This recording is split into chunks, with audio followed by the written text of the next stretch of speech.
may not know or feel if the car is completing a DPF regeneration cycle. Modern vehicles are fitted with an engine management system that controls this process for you. There are sensors that monitor the exhaust gas as it flows through the exhaust system. These measure the pressure before and after the DPF, and they use these measurements to estimate how blocked the DPF is. As particulates start to fill the DPF, the flow of exhaust gas will be restricted and the pressure will build up.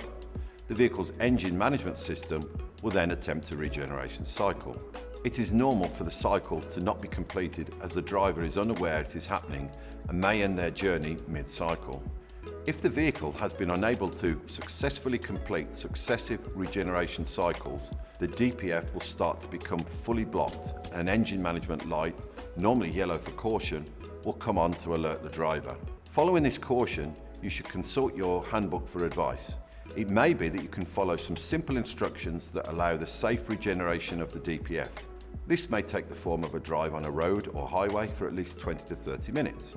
In the worst case situation, when the DPF is fully blocked, a red warning light will come on and instruct you to seek help. It may also limit the power the vehicle can produce to protect the engine. In this case, I advise you to consult the services of your trusted mechanic.